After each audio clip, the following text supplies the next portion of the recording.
السلام علیکم ورحمۃ اللہ وبرکاتہ۔ ہم سورہ انعام دیکھ رہے ہیں اور آج ہم اس کا دیکھیں گے 19واں رکوع اور آیت ہے 151۔ اعوذ باللہ من الشیطان الرجیم، بسم اللہ الرحمن الرحیم۔ کل کہہ دیجئے، تعالو تم آؤ، اتلو میں پڑھ سناؤں، ما جو حرام کیا، ربکم تمہارے رب نے، علیکم تم پر، اللہ تشرکو یہ کہ نہ تم شریک بناؤ،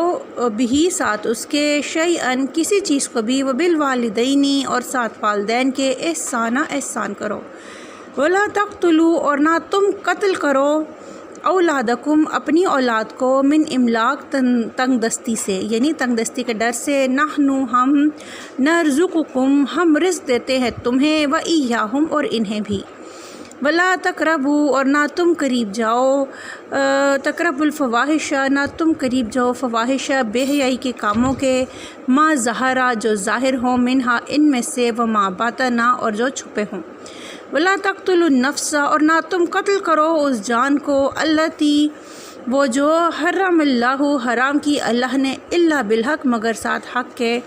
ذالکم وصاکم یہ ہے اس نے تاکید کی تم کو، وصاکم اس نے تاکید کی تم کو، بہی جس کی، لعلکم تاکہ تم، تعقلون تم عقل سے کام کر لو۔ یہ جو یہ آیات ہیں یہ محکمات ہیں قرآن پاک کے، یعنی کہ جن میں حکم دیا گیا ہے انسان کو، جیسے قرآن میں اوامر اور نواہی ہیں، کہ جو اوامر سے مراد یا محکمات سے مراد وہ آیات جن میں حکم دیا گیا ہے، جن کو فالو کرنا لازمی ہے، اور نواہی جن سے باز رہنے کا حکم ہے۔ تو یہ اوامر میں، محکمات میں یہ آیات آتی ہیں۔ ان کے بارے میں، آیات کے بارے میں آتا ہے کہ ایک بار آپ صلی اللہ علیہ وسلم اپنے صحاب میں موجود تھے، مسند حاکم میں ہے یہ، اور انہوں نے پوچھا کہ کیا تم میں سے کوئی شخص ہے جو میرے ہاتھوں پر ان باتوں کی بیعت کرے، اور پھر آپ صلی اللہ علیہ وسلم نے آیات جو ہے ان کی تلاوت فرمائی، اور آپ صلی اللہ علیہ وسلم نے فرمایا کہ جو ان کو پورا کرے گا تو اللہ کی طرف سے اجر پائے گا، اور جو ان میں سے کسی بات کو نہ پورا کرے گا تو دنیا میں اسے شرعی سزا دی جائے گی، اور اگر سزا نہ دی جائے تو اس کا معاملہ قیامت پر ہے کہ اگر اللہ چاہے تو اسے بخش دے اور چاہے تو اسے سزا دے۔ ابھی دیکھیں جو یہ اس میں سب سے پہلا حکم ہے اللہ تشرکو، یہ چونکہ یہاں پہ اس کے ابتدا ہے کہ میں تمہیں پڑھ سناؤں جو حرام کیا تمہارے رب نے، کیونکہ ہم پہلے سے پڑھے آیات نے اس سورہ انعام میں کہ جو کفار تھے اپنی مرضی سے چیزیں اپنے اوپر حلال یا حرام کرتے رہتے تھے۔ تو اس میں جو ہے آیت میں بنیادی احکامات آئے ہیں کہ کیا کیا چیز جو ہے اللہ نے حرام کی ہے۔ اس میں سب سے پہلی بات یہ ہے کہ تم اللہ کے ساتھ کسی کو شریک بناؤ، اللہ تعالیٰ کے ساتھ کسی کو شریک ٹھہرانا سب سے بڑا گناہ ہے، اور جو ہے اللہ تعالیٰ نے احادیث میں آتا ہے کہ اللہ تعالیٰ نے فرمایا کہ انسان کے جتنے بھی زیادہ گناہ ہوں گے، اللہ تعالیٰ چاہے تو انسان کے سب گناہ بخش دے سوائے شرک کے، کہ ایسا شخص جو بے شمار گناہ لے کر اللہ کے پاس حاضر ہوگا قیامت کے دن، اگر اس نے اپنی زندگی میں شرک نہیں کیا تو اللہ چاہے تو اس کے سب گناہ معاف فرما دے۔ اور والدین کے ساتھ احسان کرنے کا حکم ہے۔ احسان سے مراد کہ جو کوئی ڈیزرو کرتا ہے اس سے بڑھ کر اس کے لیے کرنا، یعنی کہ کسی کو اس کے حصے سے زیادہ دینا جو ہے، یعنی اگر والدین کی جو فرما برداری ہے، سوائے شرک کے والدین کے ہر حکم ماننے کے آپ تابع دار ہیں، آپ جو ہے آپ پر لازم ہیں، آپ جو ہے پابند ہیں، سوائے شرک کے اللہ کے والدین کے تمام احکامات ماننے کے۔ جو ہے اس کے بعد ہے اولاد کا حکم ہے کہ اپنی اولاد کو تنگ دستی کے ڈر سے قتل نہ کرو، کیونکہ اس وقت جو تھے، کیونکہ پرانے وقتوں میں بیٹیوں کو قتل کر دیا جاتا تھا کہ وہ اس کو شرمندگی سمجھتے تھے بیٹیوں نہ، اور بیٹوں کو قتل کر دیتے تھے کہ ہمارے رزق میں حصے دار ہوں گے۔ تو تنگ دستی کے ڈر سے یا کسی بھی وجہ سے اولاد کو قتل کرنا، کہ آپ کو کوئی مسئلہ پیش آئے گا، کوئی تنگی پیش آئے گی، کوئی عزت میں، کوئی رزق میں، تو اس کے لیے اولاد کو قتل کرنا منع ہے۔ اللہ تعالیٰ فرما رہے کہ ہم تمہیں بھی رزق دیتے ہیں اور ان کو بھی، اور قریب نہیں جانا بے حیائی کے کاموں کے، چاہے ظاہری ہوں چاہے چھپ کر کریں۔ یہ حدیث میں آتا ہے بخاری اور مسلم کی کہ آپ صلی اللہ علیہ وسلم نے فرمایا کہ اللہ سے زیادہ غیرت والا کوئی نہیں، اس لیے اس نے تمام بے حیائی کے کاموں کو حرام قرار دیا ہے، اور کسی بھی جان کو قتل کرنا جس کو اللہ نے حرام کیا ہے۔ اللہ نے ہر مسلمان کا جو ہے کو قتل کرنا جو اللہ پر یقین رکھتا ہو اور جو ہے آپ صلی اللہ علیہ وسلم کی رسالت کا قائل ہو، اس کو قتل کرنا جو ہے حرام ہے۔ کسی بھی انسان کو قتل کرنا بغیر حق کے منع ہے۔ مسلمان کو تو ویسے بھی آپ نہیں قتل، ایک مسلمان نہیں قتل کر سکتا، کہ حدیث ہے کہ جو دو مسلمان ایک دوسرے پر تلوار اٹھائے وہ دونوں جہنمی ہیں، وہ دونوں جہنمی ہیں، کیونکہ جس نے تلوار جو مارا گیا، صحابہ نے پوچھا جو مر گیا، جو جس نے قتل کیا وہ تو جہنمی، تو جو مارا گیا وہ کیوں جہنمی ہے؟ تو آپ صلی اللہ علیہ وسلم نے فرمایا اس لیے کیونکہ اگر اس کو موقع ملتا تو اس کو قتل کر دیتا۔ تو آپ جو ہے کسی کو بغیر حق کے قتل نہیں کریں۔ ہاں جو یہاں پہ اللہ بالحق کی ہے، اس میں 3 شکیں آتی ہیں کہ کن کو جو ہے قتل کرنے کی اجازت ہے۔ ان میں سب سے پہلا وہ شخص جو کہ قاتل ہو، جو کسی کو ناحق قتل کرے، وہ واجب القتل ہے۔ پھر جو شادی شدہ شخص زنا کرے وہ واجب القتل ہے، اور جو اسلام کو چھوڑ کر کافر ہو جائے وہ واجب القتل ہے۔ لیکن اس کے بابت میں نے آپ کو حدیث سنائی کہ اس میں آپ صلی اللہ علیہ وسلم نے فرمایا کہ جو ان میں سے کسی کو پورا نہ کرے اس کے لیے شرعی سزا ہے۔ دیکھیے اسلام ایک نظم و ضبط کا دین ہے، آپ ایسا نہیں کر سکتے آپ کسی قاتل کو آپ کو جانتے ہیں کہ آپ کا جس نے قتل کیا تو آپ جا کے اسے خود قتل کر دیں، نہیں۔ اسلام ایک نظم و ضبط کا دین ہے، اس میں ایک نظام ہے شریعت کا، اس میں طریقہ چلتا ہے، اس کو قانون جو اسلامی قانون کے تحت یا شریعت کے تحت اس کو سزا بنتی ہے۔ جو اسلام چھوڑ دے وہ واجب القتل ہے، جو شادی شدہ شخص زنا کرے وہ واجب القتل ہے، اور جو قاتل ہے جو ناحق کسی کا قتل کرتا ہے وہ واجب القتل ہے۔ لیکن ان کو جو قتل کرنے کا حکم اور سزا دینا ہے وہ قانون کے دائرے میں، اور وہ حکومت کے اوپر جو ہے قانون کے اوپر کا جو ہے وہ ذمہ داری ہوتی ہے۔ وہ عام انسان اپنے سے اٹھ کر بغیر جو ہے وہ کسی قانونی اختیار کے ان کو قتل نہیں کر سکتا۔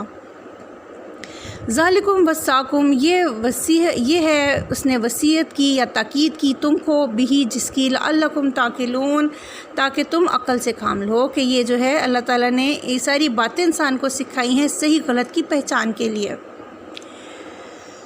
ولا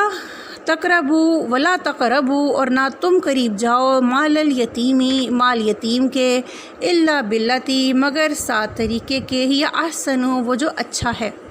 حتیٰ یہاں تک کہ یبلغا، وہ پہنچ جائے، اشدہ، اپنی جوانی کو، واوفوا الکیل، اور پورا کرو ناپ کو، والمیزان، اور تول کو، بالقسط، ساتھ انصاف کے، لا نکلف، نہیں ہم تکلیف دیتے، نفساً کسی نفس کو، الا وسعہا، مگر جو اس کی وسعت ہے، واذا قلتم، اور جب بات کرو تم، فعدلوا، تو عدل کرو، یعنی انصاف کی بات کرو، عدل کی بات کرو، ولو کانا، اگر ہوں وہ ذا قربا، قریبی رشتہ دار۔ یہاں بات کرو سے مراد آپ کی گواہی آ جاتی ہے، کسی کی بھی بارے میں بولنا آپ کا۔ وہ بھی عہد اللہ، اور عہد کو اللہ کے، اوفو، پورا کرو، ذالکم وصاکم، یہ ہے اس نے تاکید کی تم کو بھی جس کی، لعلکم، تاکہ تم تذکرون، تم نصیحت پکڑو۔ یہ مزید احکامات آئے ہیں، پہلے اللہ احکامات ہے کہ شرک نہیں کرنا، اور والدین پہ احسان کرنا ہے، اور اولاد کو قتل نہیں کرنا، اور جو ہے فحاشی کے کاموں کے قریب نہیں جانا، اور کوئی ناحق قتل نہیں کرنا کسی کو، جو ہے کسی بھی جان کو۔ اس کے بعد آیا ہے کہ یتیم کا مال نہیں کھانا، یہ بڑی سختی تھی، سخت احکامات آئے تھے یتیم کے مال کو لے کے کہ لوگ خوف زدہ ہو گئے تھے، تو پھر اللہ نے اجازت دی تھی کہ اس میں الا باللتی ہی احسن، کیونکہ بعض کوئی کفیل ایسے ہوتے تھے جو خود اتنے جسے کہہ لیں کہ اتنے جو فائنینشلی اسٹیبل یا اتنے خود ویل آف نہیں ہوتے تھے، یا خود اتنے امیر نہیں ہوتے تھے کہ کسی کو اپنے ساتھ یتیموں کو بھی شامل کر لیں، چونکہ وہ دور ایسا تھا، اہل عرب جنگ و جدل والے اور لڑائی والے دوست تھے، لوگ تھے، اور قتل کر دیتے تھے، اور قتل و غارت ان میں چلتی رہتی تھی، تو وہاں پہ عورتیں، بیوہ اور یتیم بچے ہو جاتے تھے، کافی ہو جاتے تھے، تو ان کے پھر جو کوئی دادے، کوئی چاچے جو ہوتے تھے ان کی، یا کوئی اور جو ان کے رشتہ دار ہوتے تھے ان کی کفالت میں ان کو لے لیتے تھے اپنی کفالت میں۔ تو جو تھی ان کے بارے میں حکم ہے کہ ان کا جو مال ہے، جو ان کی وراثت ہے، اس کو تم بالکل بھی نہ پہلے یہ حکم آتا ہے کہ ان کو بالکل نہ ہاتھ لگاؤ، یہ پہلے سورہ بقرہ میں بھی پڑھ چکے ہیں۔ پھر اس کے بعد اجازت آئی کہ تم جو احسن طریقہ ہے وہ اختیار کرو، کہ اگر مال یتیم ہے، وہ پہلے کیا کرتے تھے جب سختی ہے تو وہ ان کے مال کو، ان کے کھانے پینے یا ان کا جو بھی ہوتا تھا ان کے حصے کا، اس کو ایک طرف رکھ دیتے تھے۔ اگر وہ کوئی خوراک ہوتی تھی تو وہ گل سڑ جاتا تھا، یا وہ ضائع ہو جاتا تھا، یا وہ صرف جو یتیموں کے لیے علیحدہ پکتا تھا تو وہ ان کے لیے وہ بعض وہ ضائع ہوتا تھا۔ پھر جو پکانے والی تھی گھر میں تھی اس کے لیے بھی دقت تھی، 2 جگہ علیحدہ کرنا، تو پھر حکم ہے کہ احسن طریقے سے چلو، کہ نہ ان کا مال ضائع ہو اور تمہارے لیے بھی بہتری ہو جائے، نہ تم ان کے حصے میں سے کھاؤ، نہ وہ تم پہ بوجھ ہو، نہ تم ان کے لیے بوجھ بنو، نہ تم ان کے لیے ان کا مال جو ہے وہ اس میں سے زیادتی کرو کوئی بھی۔ تو احسن طریقہ اختیار کرنے کا حکم آیا، یہاں تک کہ وہ اپنی بلوغت کو پہنچ جائیں، اپنی جوانی کو پہنچ جائیں، اپنا مال سنبھالنے کے خود قابل ہو جائے، تو ان کا مال ان کے حوالے کر دو، اور پورا کرو ناپ تول کو۔ ساتھ انصاف کے۔ اور یہاں پہ اس لیے اللہ تعالیٰ نے کہا ہے کہ ہم کسی جو ہے نفس کو اس کی وسعت سے زیادہ تکلیف نہیں دیتے، کسی نفس کو اس کی وسعت سے زیادہ نہیں آزماتے۔ مراد یہ کہ اگر ایک شخص اپنی طرف سے ناپ تول صحیح کرتا ہے اس کی نیت، کیونکہ اللہ تو نیتیں جانتا ہے، جو قیامت حساب کتاب کا دن ہے وہ تو نیتوں کے حساب کتاب کا دن ہے۔ تو اگر اللہ تعالیٰ کہتے ہیں کہ اگر کوئی شخص اپنی طرف سے صحیح ناپ تول کرتا ہے، صحیح وہ اپنی طرف سے میزان ناپتا ہے، تو وہ لیکن اگر اس سے کوئی بھول چوک ہو جاتی ہے تو اس پہ جو ہے اللہ تعالیٰ اس کی پکڑ نہیں کریں گے، اس کے اوپر اللہ تعالیٰ اس کی وسعت سے زیادہ بوجھ نہیں ڈالتے۔ لیکن ہر انسان کو، کیونکہ پہلے وقتوں میں تو اس طرح پیمانے کلوز اور لیٹرز اور میٹرز یہ سب اتنے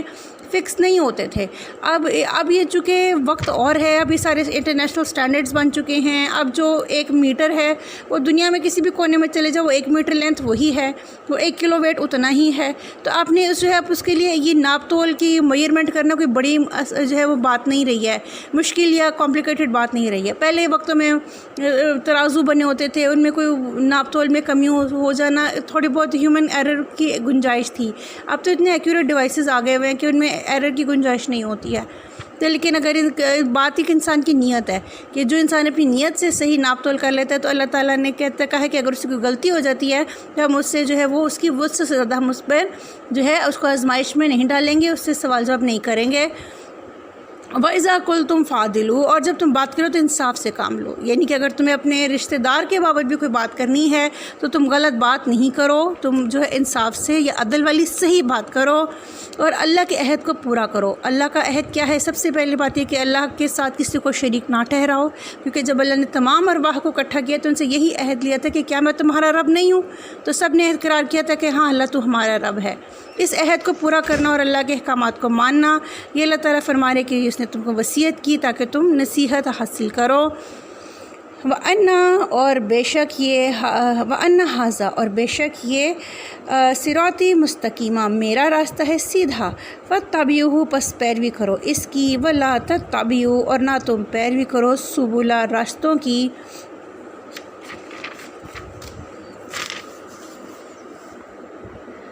فتفرقہ، پس وہ جدا کر دیں گے، بکم تمہیں، عن سبیلہ، اس کے راستے سے، ذالکم وصاکم، یہ ہے اس نے تاکید کی ہے تمہیں، بھی جس کی، لعلکم تعقلون، لعلکم تتقون، تاکہ تم متقوی اختیار کرو۔ یہ ان آیات میں اللہ تعالیٰ فرما رہے ہیں کہ بے شک یہ میرا راستہ ہے جو بالکل سیدھا ہے، بالکل سیدھا راستہ ہے، پس تم اس میں جو ہو دوسرے راستوں کی پیروی مت کرو۔ جیسے شروع میں آتا ہے کہ نور ایک ہے اور ظلمات اندھیرے کئی ہیں، اسی طرح سیدھا راستہ ایک ہے اور غلط راستے بے شمار ہیں۔ اس کے بارے میں احادیث آتی ہیں کہ ایک بار آپ صلی اللہ علیہ وسلم سے کسی نے سیدھا راستہ پوچھا کے بارے میں، صراط مستقیم کے پوچھا، تو آپ صلی اللہ علیہ وسلم نے ایک سیدھی لکیر کھینچ دی اور اس کے ارد گرد کئی چھوٹی ادھر لکیریں کھینچی دائیں بائیں۔ آپ صلی اللہ علیہ وسلم نے فرمایا جو یہ سیدھا راستہ ہے وہ یہ ایک ہی ہے، اور جو اس کے ارد گرد اور کئی راستے ہیں کہ ان پر جو چلنے والے ہیں وہ راستے خود ان غلط سیدھے راستے سے بھٹک جاتے ہیں، بلکہ وہ تمہیں بھی ان راستوں سے کی طرف بلاتے ہیں۔ جیسے شیطان ہے، اس نے ذمہ لیا ہے، اس نے قسم کھائی اللہ سے کہ میں انسان کو بھٹکاؤں گا۔ تو انسان کا جو ایک سیدھا راستہ اللہ نے انسان کے لیے تعین کیا ہے، جو قرآن ہے، شریعت ہے، آپ صلی اللہ علیہ وسلم کی سنت ہے، وہ ایک سیدھا راستہ ہے۔ اس سے آگے دائیں بائیں جو بھی ہے وہ غلط ہے، اس کی طرف جو آپ کو بلاتا ہے اور جو خود ان پہ چلتا ہے وہ سب جو ہے وہ بھٹکے ہوئے ہیں اور وہ آپ کو بھی گمراہ کر دیتے ہیں سیدھے راستے سے، تو ان کی پیروی کرنے سے منع فرمایا ہے۔ یہ وصیت ہے تاکہ انسان جو ہے متقی ہو سکے، سیدھے راستے کو ڈرے، سیدھے راستے کو جو پر چلے اور سیدھے راستے کو اختیار کرے اور غلط کاموں پر راستوں پر چلنے سے ڈرے۔ تقویٰ، متقی وہ شخص ہوتا ہے جو بچتا ہے برائیوں سے، جو ڈرتا ہے برائیوں اور گناہوں سے، اور جو سیدھے راستے پر چلتا ہے۔ ثم آتینا موسیٰ، پھر دی ہم نے موسیٰ علیہ السلام کو کتاب دی۔ ثم یہاں پہ جو آیا ہے اس میں جیسے پچھلے آیات میں ایک کے بعد ایک، یعنی وقت کے بعد وقت کے دورانیوں کو بیان کرنے کے لیے ثم لفظ آتا تھا، لیکن یہاں پہ ثم جو ہے وہ اس چیز کے لیے نہیں آیا، یہاں پہ آیا ہے جیسے ہم عربی میں شاعری میں بھی ہوتا تھا کہ جیسے پھر ہم نے یہ بھی کیا، تو اس میں ہے کہ ہم نے ثم آتینا موسیٰ الکتاب، پھر دی ہم نے موسیٰ کو کتاب، تماماً پورا کرنے کے لیے نعمت، علی الذی، اس پر جس نے احسن نیکی کی، و تفصیلا اور کھول کر بیان کرنے کے لیے، لکل شیء ہر چیز کو، وہدی اور ہدایت، و رحمتاً اور رحمت ہے، لعلہم تاکہ وہ بلقاء ربہم ملاقات پر اپنے رب کی، یؤمنون وہ ایمان لائیں۔ دیکھیے قرآن پاک ایک ایسی کتاب ہے جس کی حفاظت کا ذمہ اللہ نے اپنے پر لیا ہے، اور یہ تصدیق کرتی ہے پچھلی تمام کتابوں کی۔ اسی طرح اس آیت میں بھی اللہ تعالیٰ کہہ رہے ہیں کہ اب جو ہم نے موسیٰ علیہ السلام پر کتاب اتاری تھی وہ بھی اسی لیے تھی کہ اس وقت کے جو نیک لوگ تھے ان پر اپنی نعمت تمام کی جاتی، ان کو اللہ کے احکامات کھول کر بیان کیے جاتے، اور وہ ان کے لیے ہدایت ہوتی ہر معاملے میں، اور رحمت ہوتی، اور تاکہ وہ اپنے رب سے ملاقات پر یعنی آخرت پر ان کا یقین جو ہے پختہ ہو جاتا۔ قرآن میں بھی سب سے زیادہ جو زور دیا گیا ہے وہ یوم آخرت پر دیا گیا ہے کہ انسان جو ہے اس کو دنیا کی اپنی زندگی کا حساب کتاب دینا ہے، اور آخرت میں اس نے اللہ کے حضور پیش ہونا ہے۔ تو جو یہاں پہ حضرت موسیٰ کو جو کتاب تورات دی گئی تھی، جو لکھی لکھائی کتاب ان کے ہاتھ میں دے دی گئی تھی، ان کو جب وہ پہاڑ پر گئے تھے تو وہ ان کو تختیاں ملی تھی جن پہ سنہری حروف سے کہتے ہیں لکھا ہوا تھا، تو ان میں بھی اسی طرح کے احکامات تھے جو کہ جس میں کہ ہدایت تھی، اور اللہ کی رحمت کا ذکر تھا، اور اپنے رب سے ملاقات کا ذکر تھا، تاکہ وہ ایمان لائے یوم آخرت پر۔ تو اللہ تعالیٰ نے ہمارے لیے جو قرآن پاک ہے، یہ اللہ کا ہم پر احسان ہے بہت بڑا کہ اللہ تعالیٰ نے اس کی حفاظت کا ذمہ اپنے پر لیا ہے، اور یہ ہمارے پاس جو ہے بالکل صحیح جیسا کہ نازل ہوا، جن الفاظ میں جس طریقے سے یہ عجز اس طرح اس کے حصے ہوئے، یہ سب اسی طرح جو ہے ہمارے پاس آج بھی موجود ہے، اور اس پر عمل کرنا ہماری ذمہ داری ہے۔ اللہ تعالیٰ کہنے سننے سے زیادہ عمل کی توفیق دے۔ چینل کو سبسکرائب کر لیں تاکہ آپ کو ہر آنے والی نئی ویڈیو کا پتہ چلتا رہے، اور اس اپنے سفر کو ہدایت کے جاری و ساری رکھنے کی اللہ ہمیں توفیق دے۔ اپنا خیال رکھیے گا۔ اللہ حافظ۔